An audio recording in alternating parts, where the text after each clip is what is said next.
Бисмиллаларыңны әйтеп башлайын. Саулармысыз, хөрмәтле тамашачылар. Исәнмесез, кадерлеләребез. Кояшлы эссе көннәр. Авыл, урман, диңгез, комлык, Аллага шөкер, буларның барысы да җитәрлек булды. Көч һәм энергия топлап, сезне сәламләүебезгә без бик шат. Яу итәргә өлгермәгән булсагыз, борчылмагыз, алда җәйнең башланмаган тагын бер айы бар. Инде айвас үзгәреп киткән дип уйлый күрмәгез. Бүген тапшыруны Әдилә белән мин, Илнур Фәсхетдинов алып барачакмын. Көне буена җитәрлек яхшы кәеф теләп, манзара тапшыруын башлыйбыз. Авыл тарихларын барлауны дәвам итәбез. Юлыбыз Яшелүзән районының Зур Өтәк авылына булыр. Ашсу ustaсы Резида Хусейнова баклажанны тавык ите һәм яшелчәләр белән тутырып пешерергә өйрәтер. Кура җиләгенең файдалы үзенчәлекләре турында Сихәт сәхифәсендә. Тапшыруга киләчәк кунакларны барлыйк. Татарстанның ат казанган сәнгать эшлеклесе Мәскут Имашев белән аның тормыш иптәше Фатима Имашева. Татнефть наследие проекты җитәкчесе Мария Минеева һәм Әтнә районы Олы Мингәр авылының халык театры җитәкчесе Рафис Салахетдинов. Күн остасы Илдар Фәхретдинов белән сәнгать белгече Рәмзия Кашапова. Дети галактики республика палаталы лагерьлар фестивале җитәкчесе Латыпова Зөлфия Рәсим кызында көтәбез. Матур кояшлы көннәрдә ул әллә кайдан көзге кебек ялтырап тора. Җилле көннәрдә аның дулкыннары берсен-берсе куып йөгерәләр дә, берсе артыннан берсе сибелеп, ярның битен юалар. Әнә шул матур зөя ярлары, әнә шул зөя буйларына авыллар тезелеп утырган. Ул авылларның һәр кайсының тарихы бар, дип яза Халик Садри. Алар арасында Зур Өтәк авылы да бар. Кайчандыр бу авыл шәһәрчек булган. Үтәк каласы Городище дип аталып йөртелгән.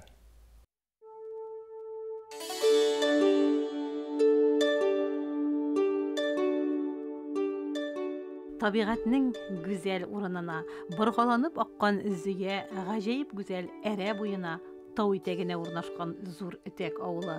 Кайчандыр ул шәһәрчек булган. Үтәк каласы Городище дип йөрткәннәр. Тарихи чыганакларга караганда, авылга 13нче гасырда нигез салына. 1236 елда шәһре Болгар җимерелгәннән соң, Кашан дигән каладан Үтәгән исемле кеше килеп урнашкан. Кала 1193 елда салынган дигәндә фараз бар. Булар турында безгә авыл тарихын өйрәнеп, туплап, китап итеп бастырып чыгарган Гөлинә ханым Абделхаева тәфсилләп сөйләде. Моннан 100 ел элек ясалган Зур Өтәкнең авыл картасы. Бу вакытта авылда 125 йорт булган һәм 600ләп кеше яшәгән. Барысы 5 урам һәм 3 тыкрык булган. Һәрберсе үзенең исемнәре булган. Олы урам, Хутыр урамы, Артқы урам, Алгы урам һәм Күҗәмкә һәм Куаклы урамы. Тыкрыкларында шулай ук исемнәре булган: Җәләли тыкрыгы, Хәяли тыкрыгы һәм Шәрәфи тыкрыгы. Һәр урам башында, һәр тыкрык башында капкалар булган. Ул капкаларны төнгелеккә ябып куйганнар. Аннан соң Олы урамнан кала, һәр урамнан, һәр тыкрыктан Әрә елгасына Сукмак юл төшкән. Анда басмалар булган. Әлбәттә, аннан инде су алганнар, кер чайкаганнар. Һәм анда таш күпер булган. Аннан инде атлылар жүргән. Авылда 7 сиртмәле кыйы булган. Кыйларны кем казыган, шуның исеме белән атап йөрткәннәр. Мәсәлән, Сәгъди кыйысы, Шәйхи кыйысы, Шакир кыйысы, Миндубай кыйысы. Һәм инде бу исемнәрнең һәрберсенең үз тарихы бар. Галиәскәр кыйысы, мәсәлән, Галиәскәр ул укымышлы, зыялы, тырыш кеше булган. 1916 елда кибет ачкан һәм инде шәхес культы вакытында аны гаиләсе белән сөргөнгә сөргәннәр. Юлда хатыны үлеп кала һәм сугыш алдыннан ул гаиләсен авылга алып кайтып җиткерә. Сәгъди кыйысы, мәсәлән, Сәгъди ул авылның соңгы сәүдәгәре. Ул аның 2 хатыны булган, 9 баласы булган, 3 улы сугыш кырында һәлак булган.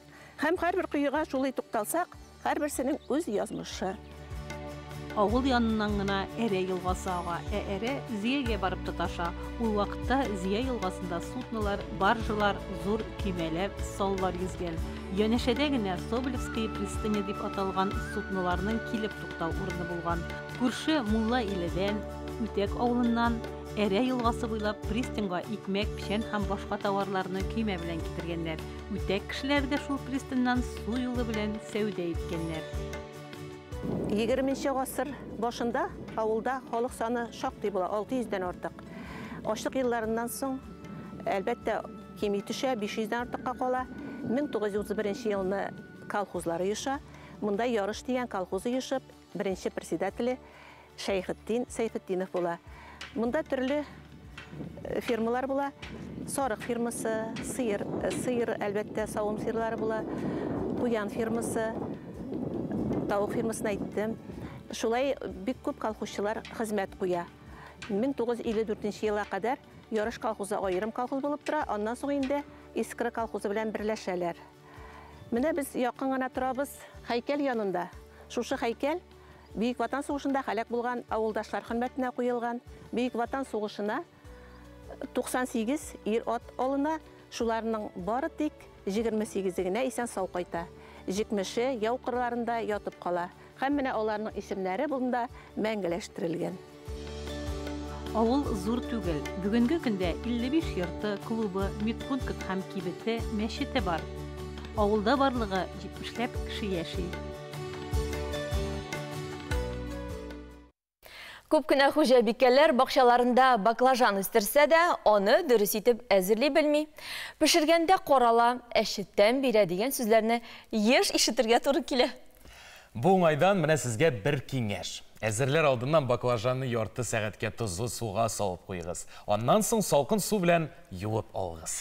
Әзер булгач, аш состасы Резида Хөсәйнова рецепты буенча бик тәмле ризык пешерегез. Әссәламу алейкум, хөрмәтле тамашачылар. Бүген без сезнең белән тагын бер тәмле ризык әзерләрбез. Аның өчен безгә баклажан, кызыл һәм яшел борыч кирәк булыр, тауык ите, менә шундый кызыл суган алдым, томат пастасы, тоз һәм борыч, һәм инде кыздырыр өчен атланмай. Бисмиллаларыбызны әйтеп, эшебезне башлап җибәрәбез. Бисмиллаһир-рахманир-рахим. Безгә инде бүген баклажаннан тәмле генә ризык әзерләрбез. Менә шундый зураграк баклажан булса бик әйбәт. Менә шундый баклажан алдым. Бүген без аны шулай эш дәнә ясый әле. Менә шулай баклажанны хәзер без эшен алабыз. Анардан горшочкалар ясыйбыз.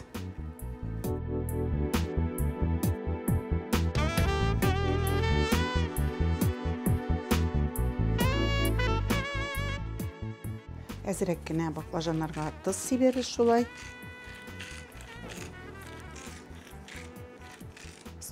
Биш-ун минут тоз сибеп тоттырганнан соң салкын суда юып, баклажаннарны киптерәбез.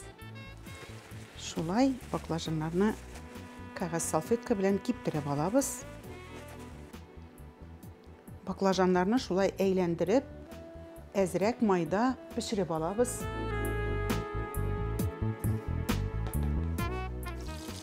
Шулай баклажаннарыбызны кыздырып алдык.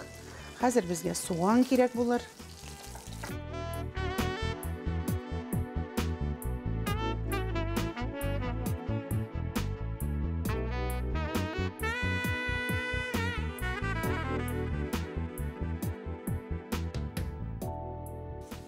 Шулай борычларны шакмаклап турыйбыз.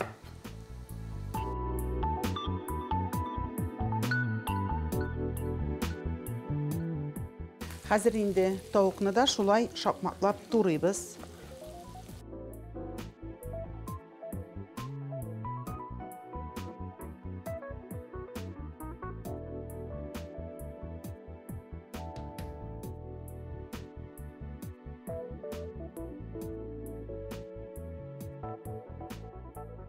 Баклажанның өчен тоз сибеп, һәм инде мин аны салкын суда юып алдым.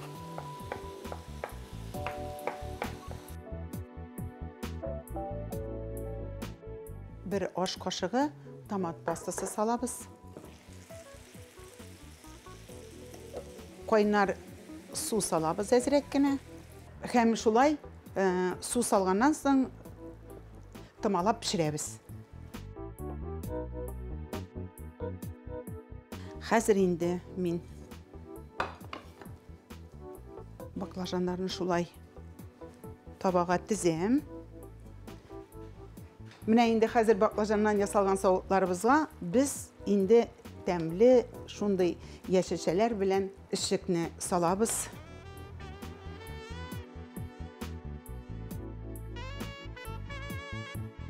Хәзер инде кайнар мишкә 15-20 минутка куябыз. Бисмиллаһир-рахманир-рахим. Аллаһка тапшырдык. Көтәсе генә калды.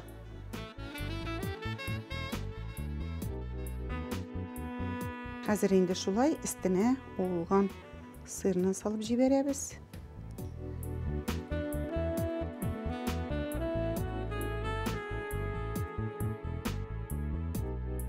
Студиябызга тәмле исләрен чыгарып, ризыгыбыз әзер булды бит. Субханалла, менә хәзер баклажаннан ясаган шүлмәкләребез дип әйтим әле, бик матур, хөрмәтле дусларым.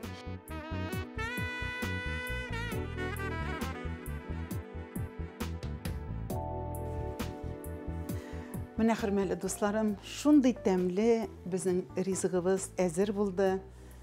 Шүлмәктә әзерләнгән тауык ите яшелчәләр белән, баклажан белән. Ашларыгыз тәмле булсын. Мин сезгә матур тормышлар телим.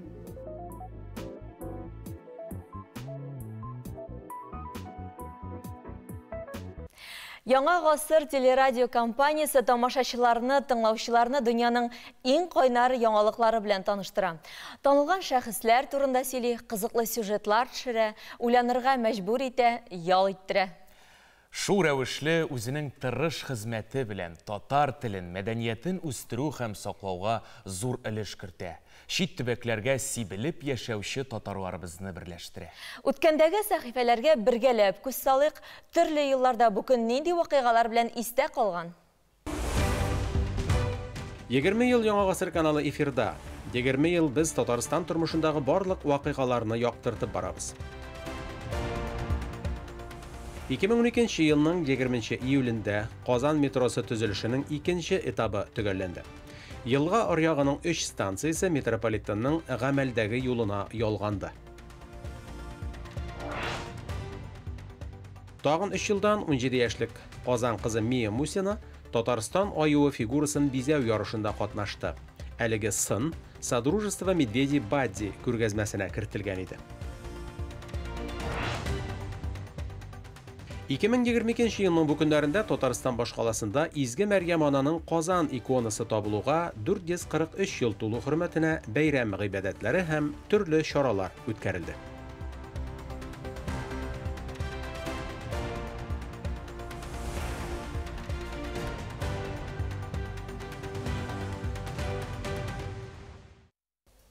Манзара үзешен кунакхана белән дәвам итә.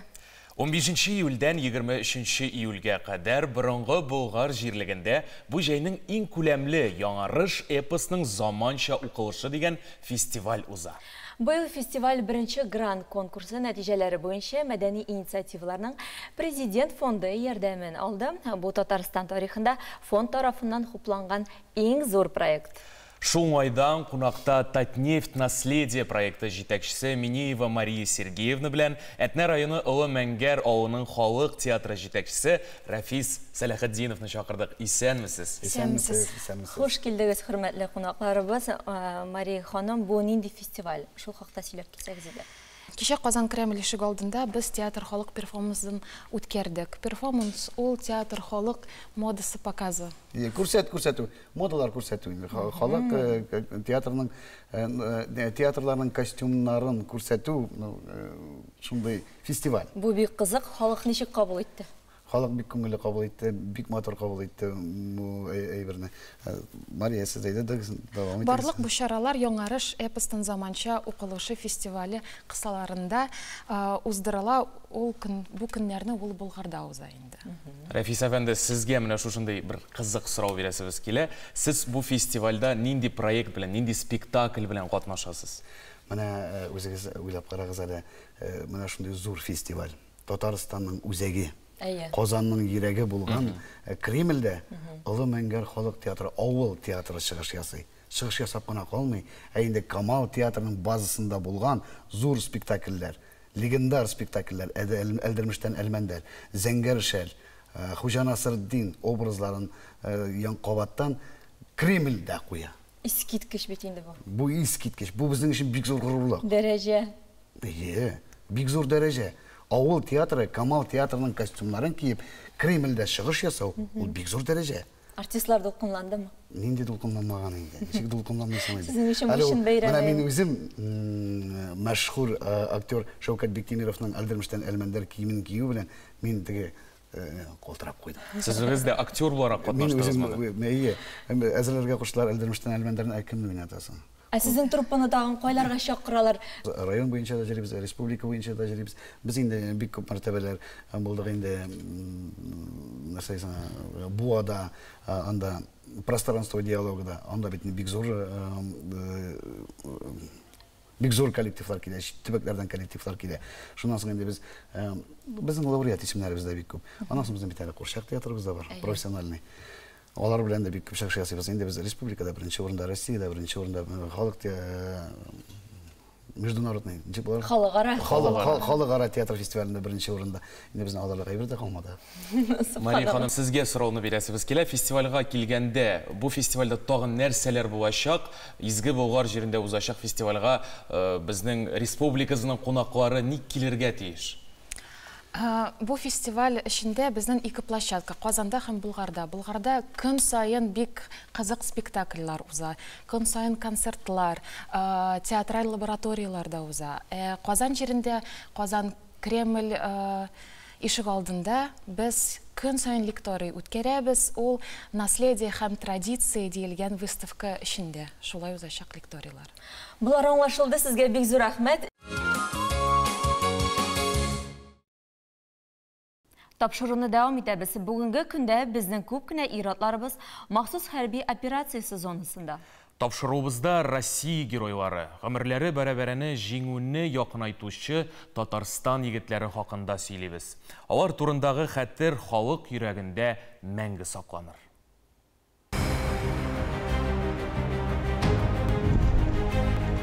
Дамир Рәшит улы Гыйлемханов. Хәрби дәрәҗәсе ефрейтор, вазифасы механик йөртүче.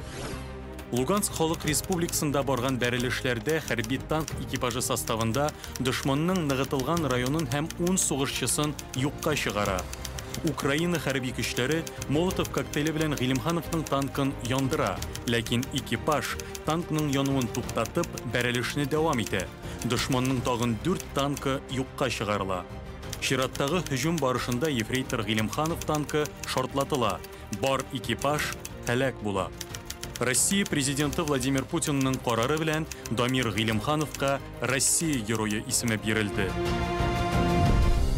Без каһарманнарыбыз белән горурланабыз. Солдат дип без кемне атыйбыз? Гомерен аямыйча ватанга хезмәт итәргә, халкын якларга әзер булган кешене. Егетләребезнең җиңү яулап исән-сау кайтуларына ышанабыз. Һәлак булучылар безнең хәтердә һәм йөрәкләрдә сакланыр. Россия геройлары Татарстан егетләре белән горурланабыз.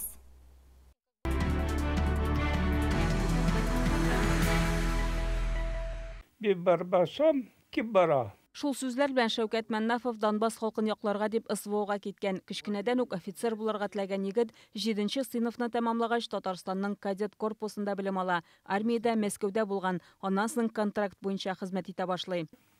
Сен бармасаң, ким бара? Әтисе әйткәнчә, ул фидакар һәм батыр егет була. СВОда мотоукчылар бүлегенең өлкән снайперы булып хезмәт иткән. Һәр вакыт үзеннән көчсезрәкләрне яклаган, берничә хезмәттәшенең гомерен саклап калган. Хат язган, ничек булып менә Хатларында иптәшләрен коткаруы турында яза иде, яраланган командирларын да ут эченнән алып чыккан һәм аның вазифаларын башкара. Улым кул астында күп хәрбиләр хезмәт иткән. Соңгы хатында да хезмәттәшен коткаруы турында язган. Алар яшеренгән йортны утка тоталар. Шартлау дулкыны Шәүкәтнең башын томалый. Ул начар ишетә башлый. Минне кыйпылчыгы хезмәттәшенең аягын һәм билен яралый. Мин югалып калдым. Бу йорттан чыгып качаргамы яисә иптәшемне коткарыргамы икәнне белмәдем. Тик монда калырга ярамаганны яхшы аңлый идем. Чөнки тагын бер снаряд килеп төшәргә мөмкин иде. Тик иптәшемнең авыртудан ачыргаланып кычкыруы мине бу уйларымнан арындырды. Тиз арада аны урамга алып чыктым. Аягының сынган сөякләре тырпаеп тора иде. Мин аның аягына жгут салдым. Йорт капкасын кайрып алдык та яраланган иптәшебезне эвакуация урынына алып киттек. Сегодня 15 число. Время 7 утра. Бу кадрлар узган елның 15 октябрендә Шәүкәтнең үлеменә берничә көн кала төшерелгән. Аның җитәкчелегендәге хәрбиләр каршы якны утка тота. 3 көннән соң Шәүкәт бик каты яраланган. Аны соңгы юлга озатырга Түбән Камада бик күп кеше килгән иде. Он проявил себя как добросовестный, отважный военнослужащий. Үзен намуслы батыр хезмәткәр буларак күрсәтте. Ул безнең бүлекчәдәге иң яхшы хәрбиләрнең берсе иде. Шуңа да бәрелешләрнең алгы сызыгында булды. Неонацистларга каршы көрәштә үз-үзен аямады. Не допускал прорыва противника, прикрывал противотанкистов, то есть от неонацистов. Бу Советлар Союзы герое Гани Сафиуллин исемендәге Татарстан кадетлар корпусы Шәүкәт Мәннафов шушында укыган. Мондагы музейда аның кадет формасы эленеп тора. Биредә батыр хәрбигә багышланган хәтер почмагы да бар. Шәүкәтнең медальләрен һәм аның үлеменнән соң туганнарына тапшырылган батырлык орденын күрергә була. Ашык йөзле, күңелгә ятышлы бала, үз дәрәҗәсен белә торган, намуслы. Кеше кадетлар хөрмәт иттеләр һәм тыңладылар. Үзе принципиаль, актив кеше иде. Шәүкәтнең батырлыгы һәм хезмәт юлы турында биредә укыган егетләргә сөйлиләр. Әтисе улына Россия герое исемен бирсеннәр иде дип хыяллана. Манзара үз эшен дәвам итә. Тапшыруның башында җәйнең иң күләмле яңары шепасының заманча укылышы дигән фестивале турында сөйләшкән идек. Фестивальнең катнашучылары белән таныштыруны дәвам итәбез. Бездә кунакта сәнгать белгече Рәмзия Кашапова һәм Илдар Фәхретдинов. Исәнмесез, хөрмәтле кунакларыбыз? Исәнмесез, хәерле итә. Илдар абый Әстерханнан кадәр хәтта килеп җиткән безнең яңа. Илдар абый, үзегез белән таныштырыгыз әле. Сез менә бу сәнгать, нинди сәнгать белән шөгыльләнәсез беренчедән? Һәм ничә ел? Мин обувь белән инде күптән отношение имеет итәм. Шул обувь балыктан ясалган. Бер 10 ел, наверное, заниматься итәм. Аны уже бит не просто так балык белән заниматься итәргә. Аны кирәк, мин үземдә кайышны да ясыйм үзем. Шкуркаларны ясыйм, үзем буйым, нинди краскаларга кирәк, кемгә нинди кирәк тесе, кемгә яшел, кемгә сары, ведь на свет и вкус, как говорится, товарищ. Менә сезнең турында бер кызык факт белдек. Без сез автоюл колледжын тәмамлагансыз икән. Менә сез ничек күнчелек, аяк киемнәрен тегү белән шөгыльләнә башладыгыз? Мен даже белмим ничек булды шулай. Илдар әфәнде, ягъни аңлавымча, менә бу каләм ул балык белән тиресеннән эшләнгән. Менә безнең Татарстанда балык тиресеннән эшләүчеләр бармы, Рәмзия апа? Юк. Юк бит. Ишеткән дә юк безнең. Борынгы заманда булган, хәзерге көндә юк. Сезнең укучыларыгыз бармы менә? Ягъни Әстерханда сез бердән бер шундый кешеме? Ну, бер-ике кеше бар. Ну, алар только кожаны ясыйлар, а мин кожаны ясыйм да дальше барам. Аяк киемен ясыйм, сумочкаларны ясыйм. Ну, вот как-то творческий путь у меня большой. Безнең каршыбызда шушындый матур, күркәм, кызык бик туфли тора. Менә туфлины шушы балык тиресеннән тыш тагын нинди материаллар кулланасыз? Ну, анда чыганизат подкладкасымы, вот подкладкасы Ансыда табигый буламы кулланмаларда. Вот монда вот шул подкладкасы, бу кәҗә подкладкасы. Кәҗәнеке. Вот бу балык. Вот бер бигерәс миңа фотографиясы. Вот. Менә бу фотоларда без күрәбез. Шул балыктан ясалган бу обувь. Менә бу бер туфлига ничә балык тиресе кирәк? Бер балык. Вот карагыз, монда теге фотографияны бирегез миңа, пожалуйста. Балык. Вот бу балыкны инде кистек. Кайсы балык? Ите китте котлетларга, а вот бу правыйсы, бу левыйсы. Вот. Шу чыкты. Качан вот бу брошканы күрәсез монда брошка. Бу брошка натуральный кость. Бу брошка чыгардык вот башыннан Ике жаберный кость. Ике жаберный кость. Вот Рамзия Анваровна күрсәтеп тора сезгә. Вот. Ул бу Рамзия Анваровна является вдохновителем моей работы. Именно она является вот күрсәтегез Рамзия. Менә бу әйбер минем архивта бар. Һәм инде бу монда күреп торасыз, бу фотода безнең революцияга кадәр яшәгән матур ханымларыбыз, татар ханымлары. Һәм инде затлы сәүдәгәр гаиләсеннән инде күренеп тора. Нәрсәсенә игътибар иттем мин бит инде тарих теге белгече булгач, менә аяк киеме. Шундый матур, миниатюрный, аягы да үзенең миниатюрный һәм аяк киеме. Менә бу безнең фестивальгә хәстәрлек башланганда, мен әйтәм, бик үзенчәлекле, моңарчы булмаган әйбер эшләргә кирәк. Илдар әфәнде белән элемтәгә чыктым да. Творческий союз. Илдар әфәндегә әйтәм, әйдәгез без менә шул революцияга кадәр булган менә бу фотоны алабыздан, шундый итеп туфли ясыйбыз дип, менә мондый туфли Илдар әфәнде менә шул туфлины ясады. Һәм инде бер ай буенча элемтәдә, телефонда сөйләшеп, нинди төс, нинди фасонын куябыз, һәм инде менә сезгә мәгез күрсәтәсем килә. Нинди менә бу сөягән менә алдына түшенә, туфлиның түшенә ничек иттереп 4 кашлымы яки 3 кашлымы менә шулай иттереп сөйләшеп, һәм инде бүгенге көндә менә бу туфли безнең Казан Кремлендә шул күргәзмәдә тәкъдим ителә, һәм фестиваль беткәч Илдар әфәнде аны бүләк иттереп калдыра, безнең мәдәният министрлыгында үзебездә музей. Һәм менә бу клач турында да сөйләп китик әле, анда милли бизәк. Безнең Татарстанда да шушы матур күркәм экспонатлар дип әйтик. Алла берсе. Бу клачны да инде менә сез бергәләп. Вот бу инде клач. Ясалдан судак балык. Судак балыгы. Монда инде мин белдем инде Казанга киләм, Татарстанга. И вот шул инде безнеке национальный узор. Милли орнамент.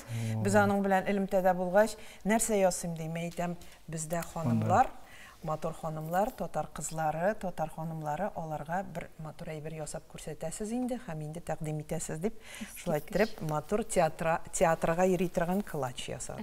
Бик матур килеп чыккан. Бу фестиваль турында каян белдегез һәм ничек катнашырга булдыгыз? Рамзия Анваровна. Җавабы сезнең яныгызда утыраймы? Да. Вот бу тагын бер. Менә үзегез кайдан өйрәндегез шушы әйберләрне эшләргә, Илдар абый? Башымнан чыкты. Вот мин сам по себе шундый творческий человек, натура такая, не могу спокойно, постоянно не завтра чигарам, но сейчас, понимаете, монда музыка кебек бу әйбер. Бу вдохновение, күңел кирәк, ачылгач күңел. Вот, казалось бы, мин сапожник. Сапожник низат ясый. Аяк киемен ясый. А монда карагыз, низат булып чыкты. Көндәлек. Вот бу көндәлекне ачасыз. Монда карагыз нинди матур әйберләр. Монда ручкасы, каләме дә бар. Язасыз, нинди булса, бәхетле событияларыгызны аннан ябагыз. Буларын аңладык. Рәмзия ханым, менә бу изүләрне үзегез иҗат иттегезме? Без бит инде менә бу ел 3нче тапкыр ул фестиваль уза безнең Башкалада. Һәм инде ел сайын без анда катнашабыз. Беренче фестивальдә балалар киеменең коллекциясе һәм милли кием коллекциясын әзерләгән идек. Ләкин минем өчен милли кием ул детальлар. Деталь булмаса милли киемнең үзенең ние юк дип әйтергә. Татар милли киеме ул күп гасырлар аша трансформация булган һәм үзгәргән. Менә монда мин сезгә бүген студияга алып килдем 2 төрле изү. Беренчесе менә бу улы изү сиреневый төстә. Ул инде музейларда, безнең музейларда ясалган копия, ләкин ул заманача теге яңа әйберләрдән эшләнгән, тукымалардан дип әйтәсем килә. Ә менә кырыегызда 2 изү. Ул инде безнең трансформация һәм инде ул минем яңа фасон һәм форма. Менә бу изүләрне әзерләгәндә иң беренче төскә игътибар иттем һәм бу изүләр универсал. Барлык серләрне дә ачып бетермәгәле. Менә бу изүләрнең сире нидә дип сорыйбыз һәм әлеге җавапны безнең тамашачыларыбыз экранда күргән QR-кодлар аша узып, безнең социаль челтәрләребездә әлеге җавапларны тыңлый алачак. Без кунакларыбызга бик зур рәхмәт әйтеп, алар белән саубулашабыз һәм тапшыруыбызны дәвам итеп иттерәбез. Алдағы видео язмабыз Лайыш районының Нур бақшашылығында узган бик күркәм бір бәйрәм турында.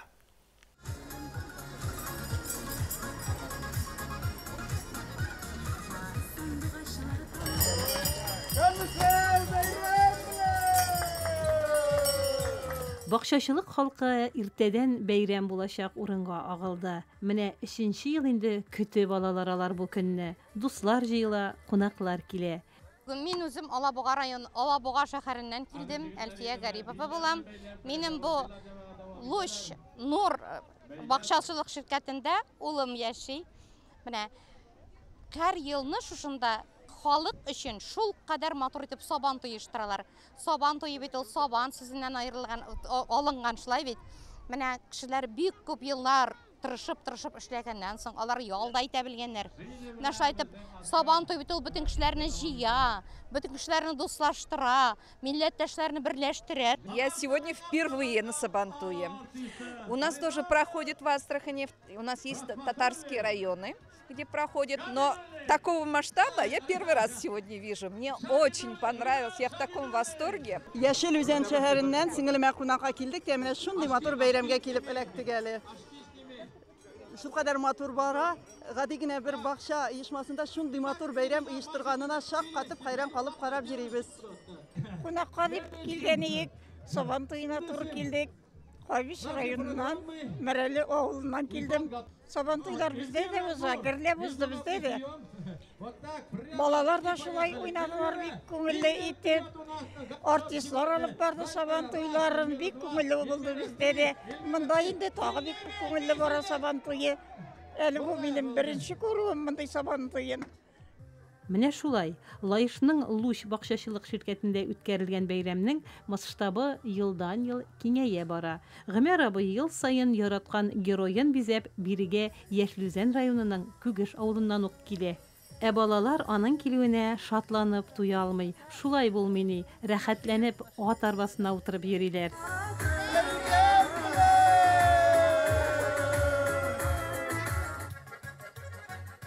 Һәр кемнең күңеле күтәренке, шат, җырлар яңгырый, күңелле уеннар, дәртле биюләр.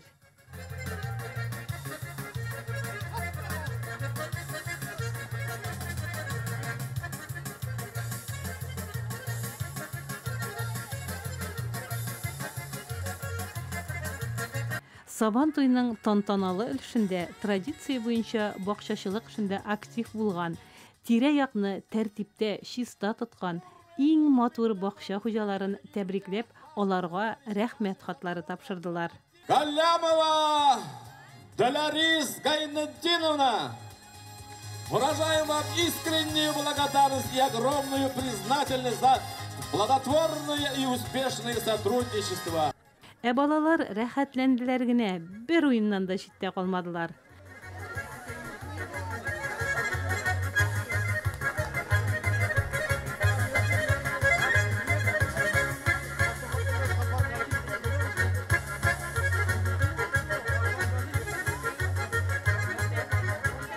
Футбол, баскетболны үз итүчеләр өчен махсус мәйдан әзерләнгән. Ә теләге булган һәркем үзен тез атуда сынап карады. Biz инде эшләргә тырышабыз, бездән балалар үрнәк алсыннар, өйрәтәсе килә. Ансыз булмый, без алга карасак, безнең алда бит балалар үсеп, безнең өчен әйбәт матур тормыш төзәргә тиешләр. Без картыгач, алар безгә ышаныч булалар инде. Бәйрәм гөрли, теләүчеләр өчен қар кухнясында тәмле чәй ішіп, солдат бұтқасы ашау мөмкинлеге дә бар. Бақшашылық ширкәте рәисе Рауил Миңнуллин шараны оештыруда башлап йөрүче, бәйрәмне үткәрүдә бар көчен куючы. Аның сүзләренчә, максатлары да бит халыкны бергә җыю, аралаштыру, күрештерү, таныштыру. Üçüncü mərtəbə kirəbiz indi, конечно. Hər yıl sayın yoxşura barayında, конечно. Kişilər də köbürək kilələr xədir. Kişilər bik довольны, kilələr də rəhmət etələr. Şuna görə sizə də rəhmət kilgəniniz üçün. Спасибо руководству садоводческого товарищества за то, что они вот так привлекли людей. Татарстан бакчачылары оешмасының идарә җитәкчесе Владимир Дейникин да бирегә ел сайын киләм. Килгән сайын сыкланып, аларның эшләре өчен шатланып китәм. Башкаларга да зур үрнәк бу. Кечкенә генә бакчачылыкта бөтен милләт вәкилләрен җыеп, шундый зур бәйрәм үткәрәләр. Бик зур рәхмәт аларга ди. Безнең рәхмәтебез бик зур.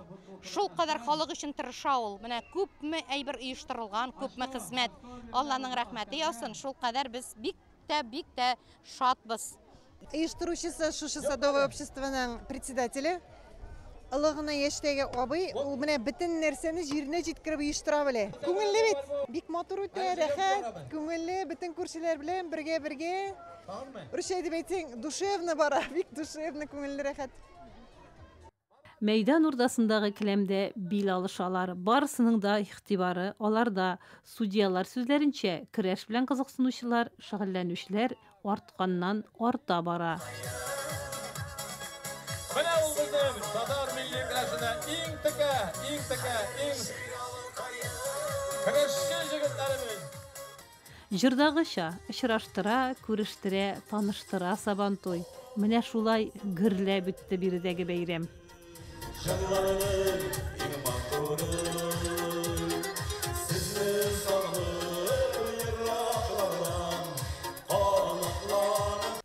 Яңа гасыр телерадио компаниясы тамашачыларны, тыңлаучыларны дөньяның иң кайнар яңалыклары белән таныштыра.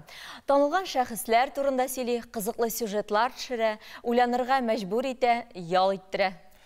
Шу рәвешле үзенең тырыш хезмәте белән татар телен, мәдәниятен үстерү һәм саклауга зур өлеш кертә. Чит төбәкләргә сибелеп яшәүче татарларыбызны берләштерә.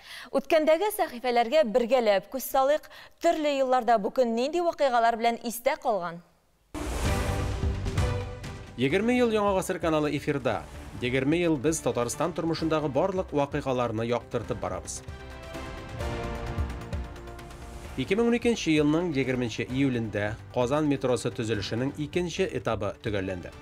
Елга аръягының 3 станциясе метрополитенның гамәлдәге юлына ялганды. Тагын 3 елдан 17 яшьлек Казан кызы Мия Мусина Татарстан аюы фигурасын бизәү ярышында катнашты. Әлеге сын Содружество Медведей Бадди күргәзмәсенә кертелгән иде.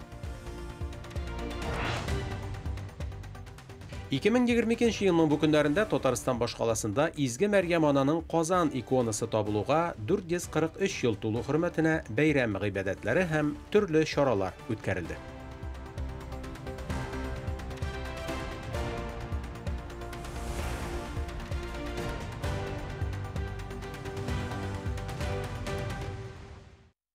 Сиңа атап шигырь чыгарабыз, сиңа атап җырлар башкарабыз. Син бит үзебезнең үзәк бәгыр, мәңге яшә Казан башкалабыз. Лена шагыйрь җаны язган шигырь юллары белән Резидә Вәлиеваның шигырен игълан итәбез. Ул да туган калабыз Казанга багышланыр.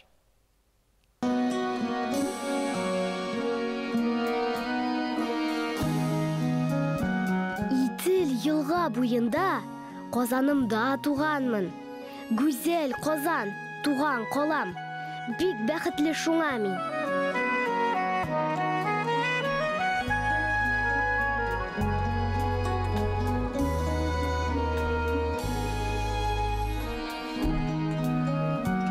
Казаным шул, Казаным.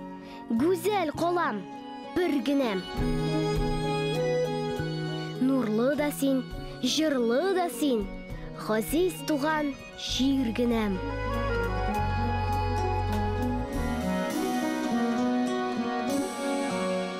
şefekler botadır, toңнар sızılıp otadır, toң nurlarında kuyunup, oppak yurtlar kolkadır.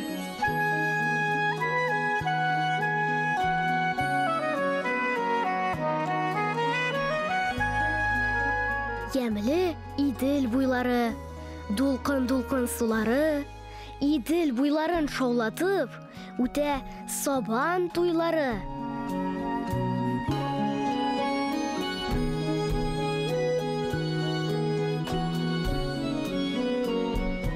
Kozanım şul, kozanım, güzel kolam, birginem.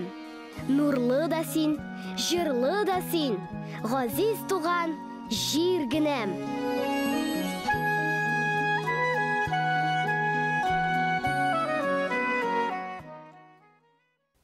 Быйыл яшелчә, җиләк, җимеш, уңышы бакчаларны сайлап кына килделәр.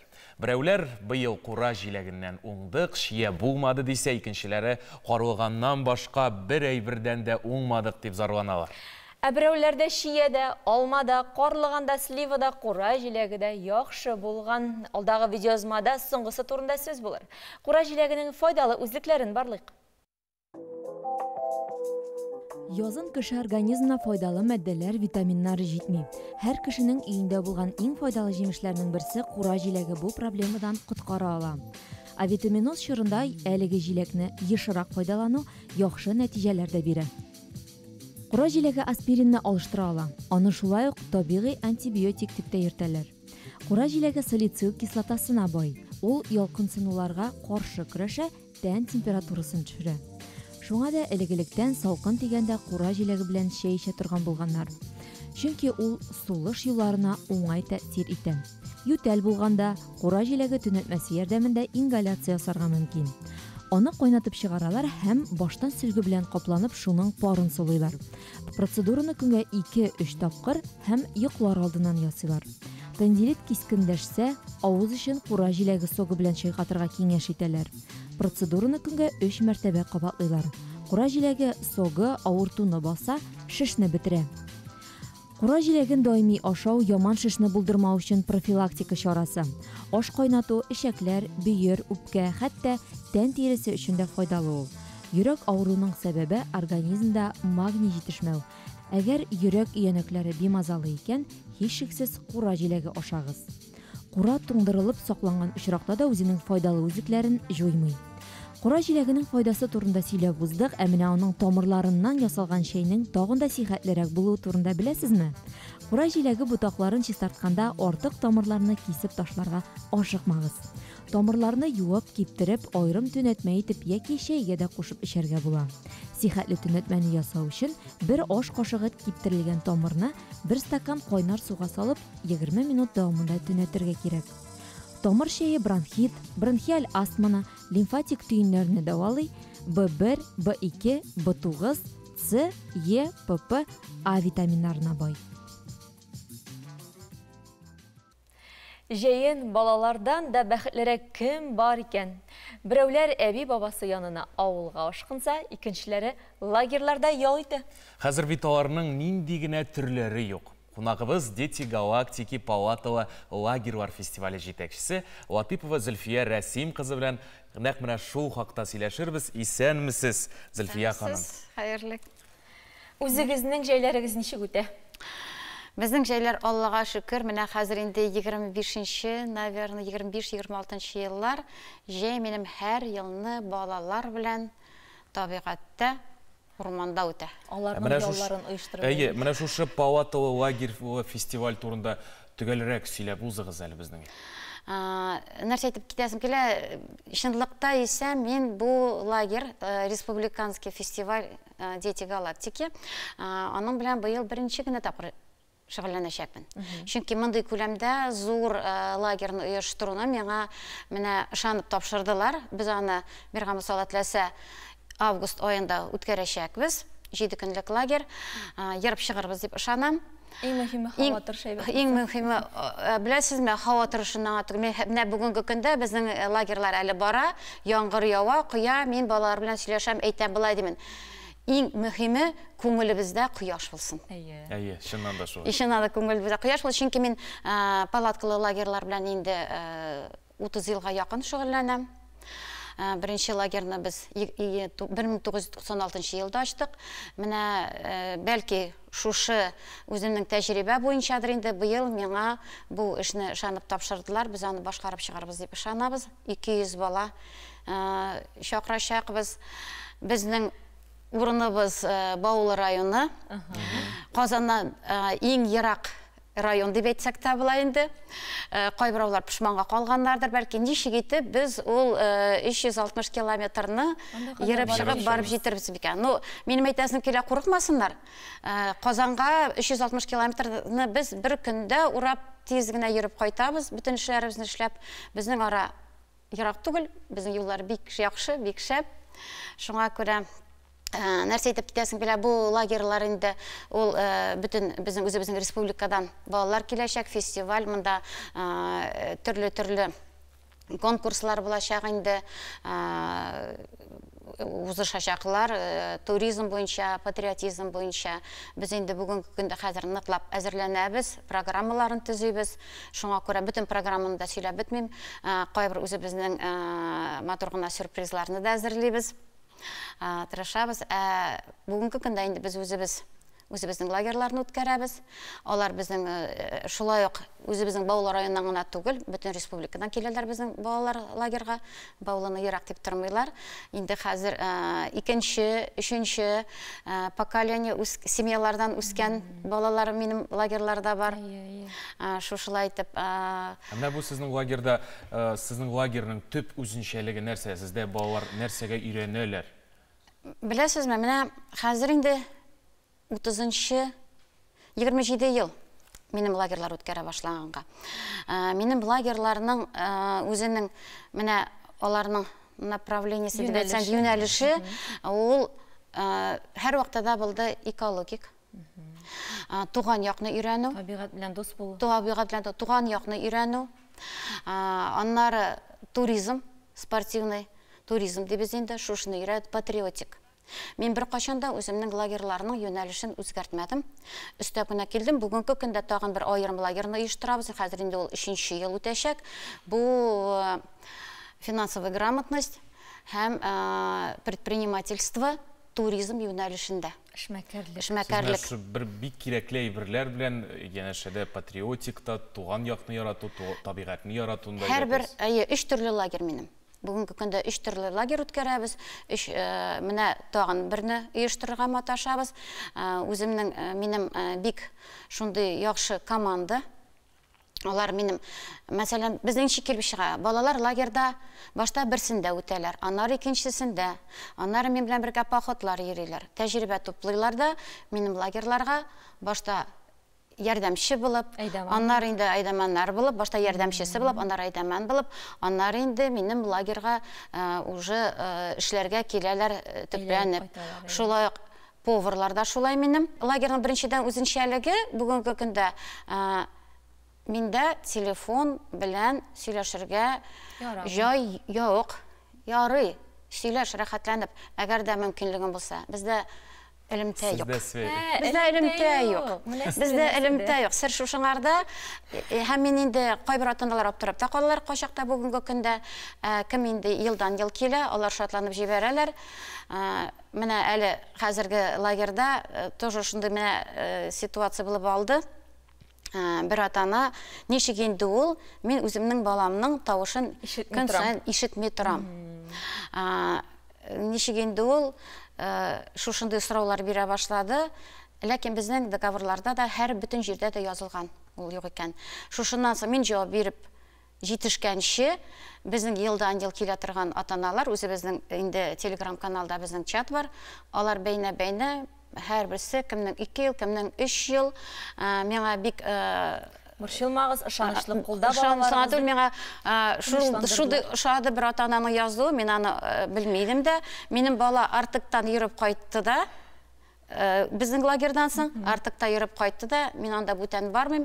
Мин лучше үзебезнең. Сезгә генә инде. Без шушында Кире шушында миңа анда ныгырак ошый дигән атаның язмасы миңа инде бигрәк тә хуп килде. Менә нәрсәседер белән без инде җәлеп итәбез.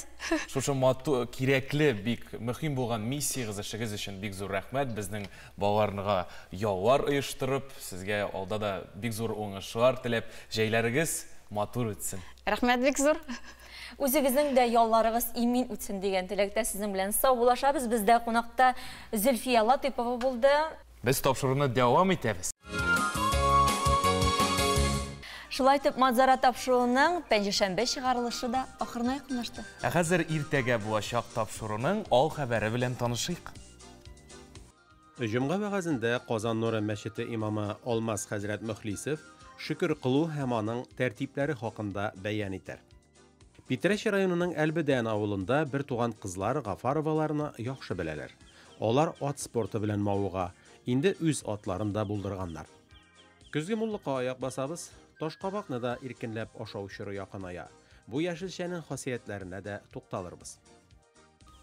Санаулы вакыт тиз үтә. Илнур, сиңа ничек ошадымы? Әдилә, миңа бик ошады. Инде безнең тамашачыларыбыз белән җәйнең һәр көненең тәмен белергә ашыгыйк. Манзара тапшыруын иртәгә дә карарга онытмагыз. Без сезнең белән сау булашабыз. Исән-имин булыгыз.